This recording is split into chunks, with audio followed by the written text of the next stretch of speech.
ঠাকুর মানতাম না আগে। আচ্ছা, আমি একদম নাস্তিক ছিলাম। হ্যাঁ। নাস্তিক। রাধে রাধে রাধে রাধে। আসুন। রাধে রাধে। পরে এবার বলবে। হ্যাঁ হ্যাঁ তো পরে আর কয়েক মাস পর বলবে। ব্যাগ নাও তোমার। বসুন দিদি। আসছে। হ্যাঁ, রাধে রাধে। ভালো থাকবেন। জয় গিরিধারী, জয় শ্রী রাধে। আমাদের এই আসা যাওয়ার কৃষ্ণকুঞ্জে একদিকে একজন মাতাজি তার মা লক্ষ্মীকে অঙ্গরাগ করিয়ে নিয়ে যাচ্ছেন, অন্যদিকে আরও দুজন মাতাজি চলে এলেন অনেক দূর থেকে। একজন এলেন হরিদ্বার থেকে আর একজন দিল্লি থেকে। তারা সম্পর্কে দুই বোন। তবে দিল্লি থেকে যে মাতাজি এসেছেন আজ কৃষ্ণকুঞ্জে, তিনি গত বছরও এসেছিলেন। তার সন্তান লাড্ডু গোপাল এবং রাধারানীকে অঙ্গরাগ করিয়ে নিয়ে গেছিলেন। এবার তার বোনকে হরিদ্বার থেকে নিয়ে এলেন আমাদের কৃষ্ণকুঞ্জে। ভক্তদের সাথে আমার অনেক কথা হয়েছিল, ভীষণ ভালো লেগেছিল। তবে যেই মাতাজি হরিদ্বার থেকে এলেন, তিনি বলছিলেন তিনি নাকি খুব নাস্তিক ছিলেন। আমরা শুনবো তাদের মুখ থেকেই যে কিভাবে নাস্তিক থেকে এই ভক্তি জীবনে এলেন, তারই কিছু কথা কাহিনী। চলুন আমরা সকলে শুনি।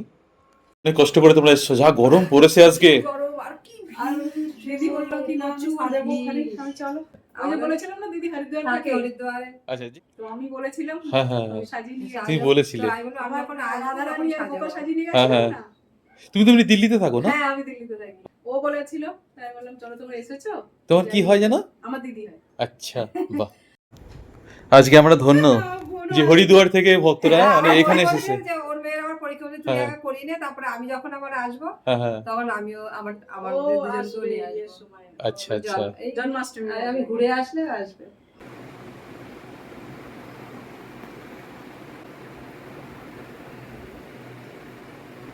সবাই জিজ্ঞাসা করে তুই কোন রাধারানী কোথা থেকে হারিয়েছিস। আচ্ছা আচ্ছা, সবাইকে বলেছি যে সাথে যাও চলো আমি নিয়ে যাবো। দিল্লি থেকে অনেকে বলে, দিল্লিতে দেখে। সবাই আমার এখন বান্ধবী আসবে। আচ্ছা, দিল্লি থেকে ও আনবে। তুমি বলেছিলে দিল্লি থেকে আসবে। আচ্ছা, আমি বলেছি কি এইবারে আমি গেলে আমার সাথে আসবে, যে আমি ওখানেই সাজবো, মানে সবার ইচ্ছা ওখানে সাজাবে। সবই গিরিধারী কৃপা গো, সবই গিরিধারী কৃপা। তো ভালো লেগেছে সবার। আমার নিজেই আমি রাধারানীকে দেখতেই থাকি, মানে আমার আগের তাই তো, ওনারা নিজেরাই নিয়ে নেবেন। আমি তো উপলক্ষ মাত্র, আমাকে দিয়ে করান তো আমি করতে পারি, তাই না? তোমাকে দিয়ে করায় কি আমরা উনি রূপটা তোমার মনের মধ্যে জাগিয়ে তোলে একদম। আমি নিজেও বুঝতে পারি না যে কোন রূপে যে তিনি আসবেন। আমার সবসময় যেন অজ্ঞাত হয়েই থাকে আমার কাছে। খেলার ছলেই আমাদের বাড়িতে চলে এসেছিলেন। আচ্ছা বলো আমি কিভাবে এলো? ঠাকুর মানতাম না আগে। আচ্ছা, আমি একদম নাস্তিক ছিলাম। হ্যাঁ। আমি নাস্তিক। আচ্ছা আচ্ছা, আমি নাস্তিক এনেছে ঝগড়া বাড়িতে। হ্যাঁ আমি পুজো করতে পারবো না, তোরা করলে করবি। মেয়ে নিয়ে এসেছিল। হ্যাঁ হ্যাঁ, হরিদ্বার থেকে। আচ্ছা আচ্ছা, বিসর্জনে যাওয়া হয়েছিল। হ্যাঁ, মেয়ে একটা গোপালটাকে নিয়ে এসেছিল যেখানে আমাদের ভাষা মতো কালী ঠাকুর খুব সুন্দর করে ধরে রাখো। শুক্রতাল থেকে নিয়ে এসেছিল। তুমি নাস্তিক থেকে আস্তিক কি করে এলে একটু বলো। তো যখন নিয়ে আসলো, তো মেয়ে তো ওই সকালবেলা উঠে না, ও বাচ্চা মানুষ ছিল তখন, ওই একটা বাতাসা দিয়ে চলে যেত। আমি রোজ যখন ঘর দোয়ার গুছাতাম আমি দেখতাম। তারপরে একদিন আমার মনে হলো কি, মানে একটা কেমন একটা মায়া চলে আসে বা যেটাই বলো, একটা কেমন লাগলো না, আজকে আমি খাবার দিই। আচ্ছা আচ্ছা, এবার ওরা যখন চলে যেত লুকিয়ে লুকিয়ে দিতাম। বাবা, এই তো দারুণ ব্যাপার একটা। ভগবান তৈরি করে নেন জানো তো ভক্তকে, যে তুমি কতদিন আস্তিক হয়ে থাকবে, তুমিও আসতে বাধ্য এখানে, এটা ছাড়া আর গতি নেই। সত্যি আবার ধীরে ধীরে গতি নেই। তুমি দেখো বলতে গোপাল চাই অনেক বছরের গোপাল। আমি যদি বলছি আমি গোপাল চাই, তুমি নাস্তিক কি, তুমি যেখানেই চলে যাও তোমাকে টেনে ওখানেই আনো। ঠিক ঠিক। আর আজকে ও যেভাবে পুজো করে সবাই অবাক হয়ে পুজো করে। ও এত মানে ভাবে পুজো করে, এটাই হয় জানো তো, সাজিয়ে গুছিয়ে। শুনি তো অনেক ভক্তরা এসেই বলেন যে, আমার অনেক মাতাজিরাও বলেন যে আমার হাজবেন্ড না এই পথে একদম পছন্দ করে না, আমি অনেক কষ্ট করে করি, কিন্তু সে আজকে এত ভক্ত হয়ে যায়। আমার স্বামী পছন্দ করতে, আমি পছন্দ, ও একদম। হ্যাঁ হ্যাঁ, আচ্ছা আচ্ছা, মানে সেম কেস, ওর ছোট বোন, ওর ভাই, এর ভাইয়ের বউ, এদের বাড়ির সবকটা নাস্তিক। হ্যাঁ, আর এর থেকেও বেশি ওর ছোট বোন হয়ে গেছে।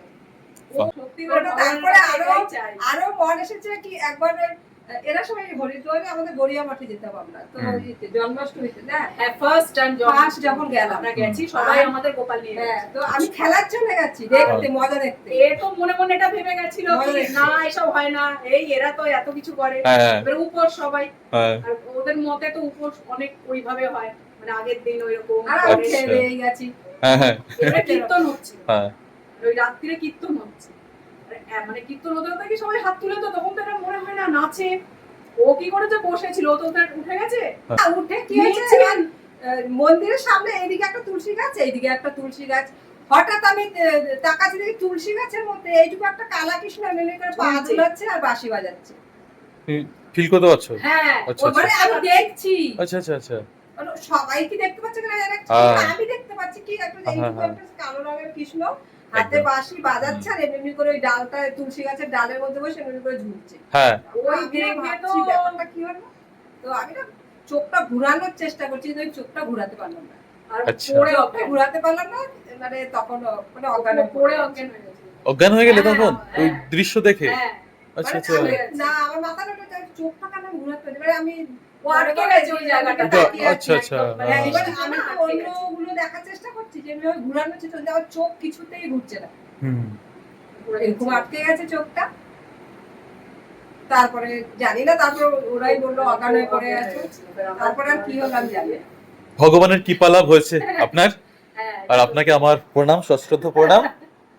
আর হচ্ছে ভগবান চেয়েছেন যে এরকম একজন নাস্তিক ভক্ত, ওনাকে দর্শন দিই, উনি কৃপা করেছেন বলেই তার দর্শন আপনি পেয়েছেন। ওরে বাবা, ওরে বাবা, আমি তো সব নাম রাখি, মাধব, কেশব, যেই মাধব সেই গিরিধারী, একই। হ্যাঁ